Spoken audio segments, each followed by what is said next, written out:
Hello, friends, and welcome back to Stories About Entitled People. Let's start with a hilarious story in which our OP started a real war against his neighbors who were preventing him from cleaning up his territory. But before we begin, don't forget to subscribe to our channel if you're new here and turn on notifications so you don't miss a new video every single day. Here we go. So you want strict adherence to city bylaws? You got it, neighbor. So I pulled out my gas-powered pressure washer this past weekend for the first time in 3 years. Figured it was well past time to do some property cleanup. Started at 11 a.m. Saturday morning as I didn't want to start too early out of respect for my neighbors. Knocked off around 4 with a couple breaks in between. Got the back and both sides of the house done. Lots of concrete patio. Figured I can finish the front driveway and retaining wall the next day.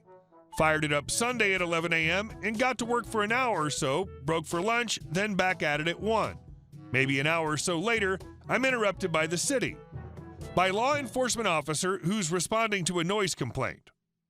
Apparently, there's a bylaw that prohibits power equipment on Sundays. I had no idea. Just a warning, no ticket. The guy was actually very nice.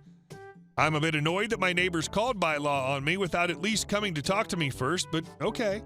At this point, there's a huge mess all over the end of my driveway, the sidewalk, and the street, so I asked the officer if it's okay I quickly take 5 minutes to clean the mess up and push it all together. He says, sure, no problem, and I quickly start cleaning up. Cue not one, but 2 of my old geezer neighbors come running out of their houses to attack the poor law kid. A minute later, he comes back and says, sorry, you need to shut down now. Okay, he's just doing his job, but now I'm pissed. I've lived here 8 years, and none of these old a-holes have ever even said hello to me or my family. So I get the details of the exact bylaw. Nothing on Sunday, Saturday 9 to 5, should have started earlier, Monday through Friday 7 to 7. As he's leaving, I call out very loudly to him, not really to him, so just so I'm clear, 7 a.m. Monday morning is a-okay. Bright and early at the stroke of 7 a.m. Monday morning, I put an hour of pressure washing before work. Tuesday morning, another bright and early start. Wednesday session was truly awesome. Who should stop by this morning while I was working on my retaining wall and sidewalk but my neighbor, Baldy McBylaw Caller. I gave him a friendly wave and a neighborly good morning and continued with my work until I ran out of gas. He hung around for a while, glaring unhappily at me, but he must have realized there was really nothing he could do about this situation he'd caused. He slunk away a few minutes later. I'm running out of things to pressure wash, but my other neighbor has let me know I can borrow his grinder so I can finally get rid of that piece of rebar sticking out of the concrete at the side of my house. Sunday today and tomorrow is a holiday, so I guess I'll have to wait until Tuesday at 7 a.m. Update. Baldy McBylaw Caller came out this morning not very happy with me. I had to ask him several times to stay off my property, and he actually said, "Or what, are you going to hit me?" This fella seems a little mentally unstable, as if he's trying to goad me into a fistfight. Turns out I'd been looking at an old version of the bylaws, and holidays are actually restricted. No idea why the city has multiple versions online. I spoke with bylaw about that, and he said they're going to get it fixed with their IT department. So I've shut down for today, which is unfortunate, as I had quite a lot to do, but tomorrow awaits. And our second story. In a rush to get somewhere? Here, let me help. After picking up my lunch today, I was leaving the parking lot when I got boxed in by a very angry lady. I'd probably gotten the back 2/3 of my car out of its space when she came whizzing behind me and slammed on the brakes about a foot from my bumper, horn blaring, running her mouth. I'm pregnant and have recently adopted a very zen attitude about confrontation. I let her have her tantrum, 42 seconds, rolling down my window and rolling my hand in a circular carry-on motion, and then when she drove off, I finished backing out. We left the parking lot through different entrances, but I was able to see her bobbing and weaving through traffic to try to get onto the ramp for the interstate. I kept on like a turtle, slowly making my way through traffic. I got a little gleeful when she became trapped behind a semi and couldn't merge into the other lane. As I cruised up to the light for the on-ramp, she got in behind me. Keep in mind the semi's now beside us, so she isn't going anywhere. The light changed to yellow, and I, in my incredibly calm and happy pregnancy state of mind, decided that stopping for the red would be much more pleasant than cruising through a yellow. I slid gently to a stop to the tune of her horn and mouth going off behind me. I stuck my arm out the window and gave the same circular carry-on motion as before, then sat and waited for what I knew was one of the longest light changes on that road. And our next story. Exploit my generosity? Hopefully you don't like driving.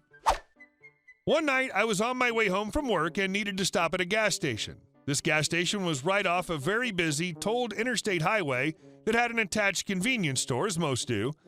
It was dark out when I pulled up. I started pumping my gas and was headed to the store when another customer stopped me. His truck was at the pump across from me. He went on a sob story about how he just got a ticket for not having money to pay the tolls, being completely out of gas and needing to get home since he accidentally took all of his infant son's formula with him when he left. There was a woman with him, looking through a diaper bag while he related his tale of woe. And right when he mentions the formula, she yells, "Yeah, all the formula is in here. What were we thinking? We really need to get back." She said her wallet should be in the bag somewhere, but after dumping the contents inside the truck cabin, she lamented that it wasn't there. So yeah, obviously they were looking for me to give them money. For some stupid reason, I decide to give them the benefit of the doubt. I go into the store, take out $20 from the ATM and give it to them. In retrospect, this was such a textbook example of the stranded driver scam, but I guess I was really naive. But then instead of just thanking me for the money, this brazen SOB responds, "Thanks, but we really need another $20 to make it home. Any way you could get more?" He also promised he'd mail the money back to me if I gave him my name, address, and phone number. At that point, I began to regret giving him anything, as all the red flags are registering in my mind at once. Both of these people were very unhygienic. Greasy hair, very poor teeth, dirty clothes. The man's pupils were dilated a lot more than would be expected under the bright lights of the gas station, and he was especially twitchy. Likewise, the woman was pacing around, muttering to herself in feigned concern. Oh yeah, they were both probably high. And looking at the contents of the diaper bag sprawled across the truck's interior, there was plenty of trash, but no baby formula. I thought to myself, if I'm going to ruin these people's night, I need to be sure, so I agree to get more money, but first ask him, "Can I see the citation you got? My cousin's a state trooper and could probably take care of it for you. I just need some of the information on it." As I jot down his license plate number on my phone, he checks his pockets before saying, "Oh, I have no idea what I did with it. It's okay, I'll just pay it, no big deal." So you don't have money for gas, but paying more than $100 on a traffic ticket is no big deal? Bull crap. I now also noticed that the state of his license plate didn't match up with the story. Pissed at myself, I'm making my way back into the store and the wheels in my head are spinning. How can I get back at this a-hole? Have them kicked out? Nah, they'll just go to another gas station and victimize someone else. Call the police? They might not get here in time. I'm a few feet from the door when genius strikes. I turn and call over to him. "If you want, you can take my Easy Pass for the tolls. I don't really need it anymore. It's right on the dashboard. The door should be unlocked." "Oh, that'd be great. Thanks." I go into the store and pretend to use the ATM while I'm actually using an app on my phone to cancel my Easy Pass. I report their fraudulent activity to the attendant and hurry back outside. I told the man I couldn't take any more money out of my account. Sorry.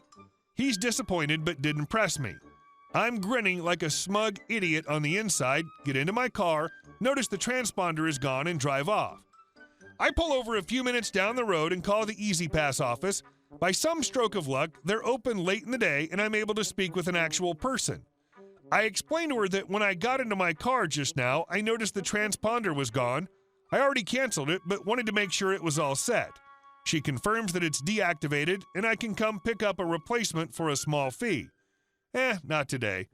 She asks and I tell her where and by whom I suspect the transponder was taken, giving her the license plate number and address of the gas station. She promises to pass the information along to the state police. Perfect. A day or so later, the state police call me to say they've recovered my transponder and need me to come in to give a statement. Of course, I obliged. While there, I tried to pry more information on the fate of the con artist, but they weren't very forthcoming at all. Luckily, I told my cousin the story, and she said she'd look into the case for me. According to the report, they got CCTV footage from the gas station showing me giving the man money and then him taking my transponder when I went back into the store.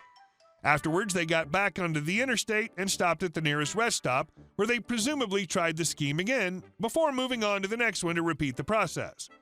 Eventually, they got off the toll road and onto a different highway. When they drove through the Easy Pass toll lane, they got flagged for not paying and were pulled over a few miles away. At this point, I was satisfied having caused them to get a $100 citation, but that wasn't the end of it.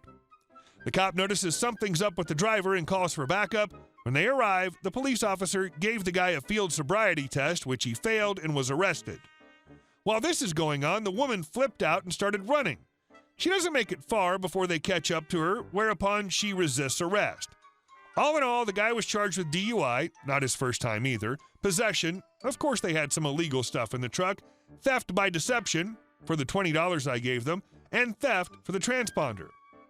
The truck was impounded and the guy got a large fine for operating without insurance, along with the $100 fine for not paying the toll. The woman was charged with possession and resisting arrest. She also had a record. All in all, pretty sweet revenge. Hey guys, thank you all for watching the video. I'll see you in the next one.